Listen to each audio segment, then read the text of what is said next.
Dans cette conférence, Daniel parle des subtilités et des nouveautés apportées chaque année dans ses présentations. Il explique que la subtilité devient de plus en plus fine et que les humains sont capables de les comprendre grâce à leur capacité à supporter de plus en plus d'énergie. Il utilise l'exemple de la Terre faisant partie d'un système solaire pour illustrer comment une information connue peut devenir plus spécifique et subtile. Daniel explique que chaque individu a sa propre limite quant à sa compréhension des subtilités. Lorsque cette limite est atteinte, il peut avoir l'impression que les informations se répètent. Cependant, il est possible d'augmenter sa subtilité sans forcément comprendre comment on y parvient. Il est évident que plus on communique, plus on échange avec des personnes de notre niveau de conscience, plus on affine notre capacité à vivre dans la subtilité de notre conscience. De plus, en étant transparent avec nous-mêmes, on cesse de se mentir et on découvre des mécanismes cachés qui deviennent apparents grâce à notre subtilité grandissante. La parole est cruciale car elle permet à la conscience de s'exprimer librement, mais actuellement, l'humain n'a pas de libre arbitre dans ses actions. Cependant, en pratiquant la parole libre, on peut s'instruire et reprogrammer notre ego grâce à l'accès à notre conscience prémentale. La communication continue permet de développer une parole libre qui reforme l'ego pour qu'il accepte plus facilement le contact avec la conscience libre. La capacité de s'entraîner à la parole permet à un individu de développer une communication mentale avec les autres, indépendamment des contraintes planétaires. Cela entraîne une stimulation de la conscience qui permet à l'individu de devenir de plus en plus subtil.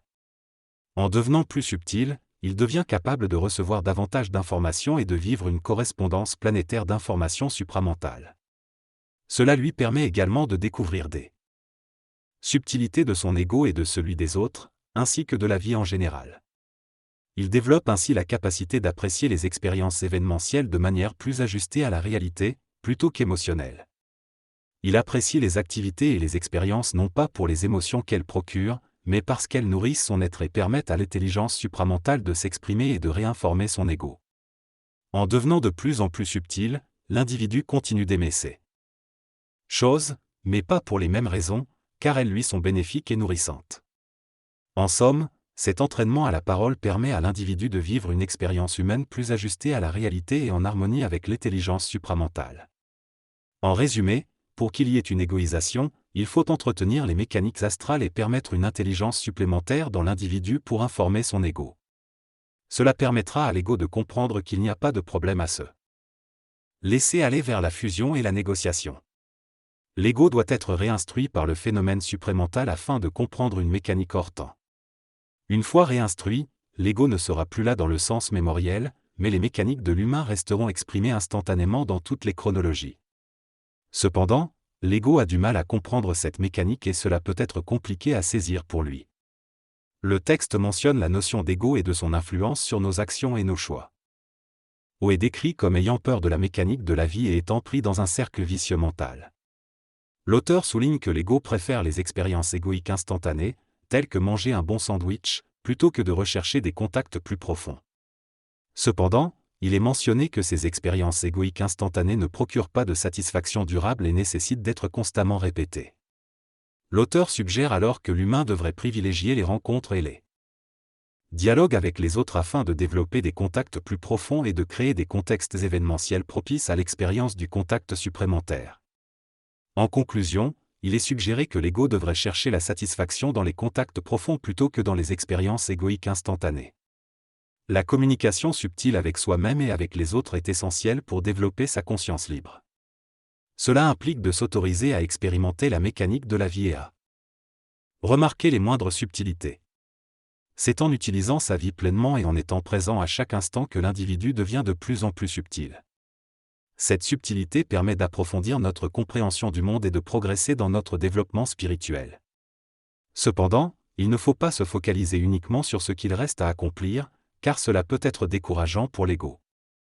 Il est important d'apprécier le processus et de prendre son temps pour construire sa conscience libre. L'ego se croit toujours en retard et pense qu'il ne progresse pas assez rapidement. Mais en réalité, il ne progresse pas du tout. Cependant, l'ego devrait comprendre que cela ne le concerne pas et que ce n'est pas lui qui agit. L'humain en est encore au stade de la connaissance et n'a pas encore atteint la volonté ou la créativité.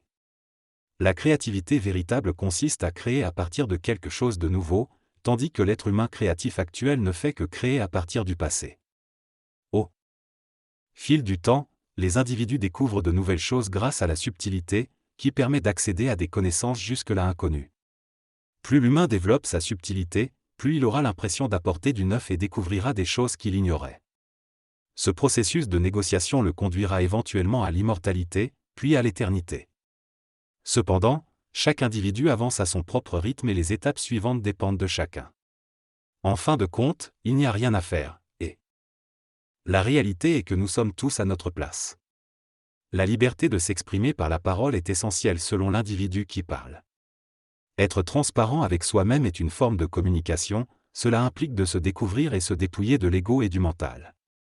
Plus l'individu est capable de le faire, plus il sera en mesure de répondre aux questions qui ne se posent pas.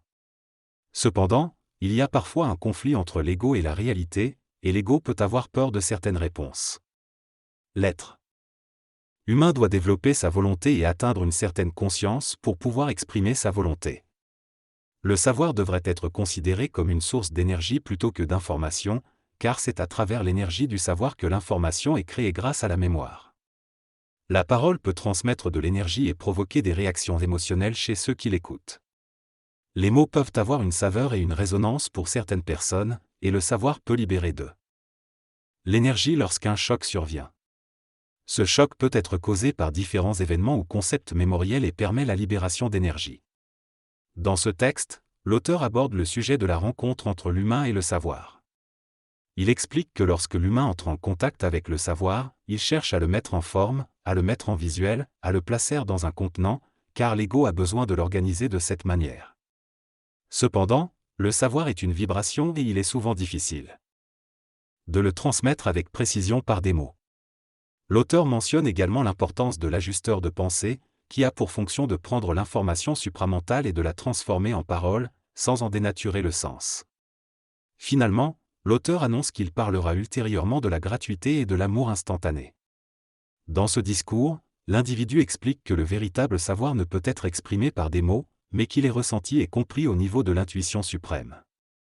On ne devrait pas chercher à justifier ou à expliquer ce savoir, mais plutôt à le recevoir et à l'exprimer sans besoin de validation ou de confirmation. Lorsque l'individu atteint cet état de réception et d'expression du savoir, l'ego n'a plus besoin de confiance ou de justification. Au lieu de cela, l'ego perçoit les vibrations de l'information comme un indicateur fiable de la justesse de la mécanique événementielle. Il n'est donc plus nécessaire d'expliquer ou de justifier ce savoir à autrui. Il est perçu comme une mécanique juste. Dans ce passage, il est expliqué comment l'ego doit progressivement expérimenter la présence d'une vibration supramentale. Au fur et à mesure, l'ego finit par reconnaître cette vibration et n'a plus besoin de justification ou d'explication pour agir en fonction de l'intelligence. Cependant, il est souligné que le savoir n'est pas simplement une question de mots ou de connaissances, mais plutôt une question de vibration. L'ego peut être facilité dans cette subtilité en reconnaissant la valeur de générer des choses subtiles sans tomber dans l'inconscient ou la recherche de pouvoir. Lorsque le savoir descend chez un être humain, il est nécessaire de le replacer au niveau de sa conscience mémorielle pour qu'il puisse le comprendre et l'appliquer. Cependant, il est noté qu'il n'est pas toujours nécessaire de mettre immédiatement en pratique les savoirs acquis, et qu'il est parfois préférable de laisser de côté les idées et les discussions pour se concentrer sur l'activité en cours. L'être humain a la capacité de développer des correspondances entre son cerveau, ses hémisphères planétaires et son ego, ce qui lui permet d'interpréter l'information supramentale en fonction de sa vie matérielle. Cependant, le savoir seul ne suffit pas à transformer sa vie du jour au lendemain. L'essermement, qui libère de l'énergie, fait partie intégrante de ce processus de transformation. L'être humain doit apprendre à absorber cette énergie pour parvenir progressivement à l'expression de sa volonté, qui atteindra son point culminant dans un futur proche. Il ne doit pas craindre l'écœurement, car c'est une étape nécessaire pour évoluer et se libérer. L'auteur discute de l'écœurement comme une énergie importante dans la vie humaine. Ils expliquent que l'écœurement peut être mental, émotionnel, physique ou même supramental, et qu'il ne devrait pas être rejeté comme un principe mauvais. Au contraire, l'écœurement devrait être utilisé et accepté. Il libère une énergie précieuse. Lorsqu'une personne est en contact avec son esprit et a suffisamment d'énergie, elle peut développer sa volonté et créer des événements bénéfiques. L'auteur souligne que dans le passé, cela n'était pas compris, Mais aujourd'hui, il est essentiel d'apprendre aux individus à ne pas se détourner de l'écœurement.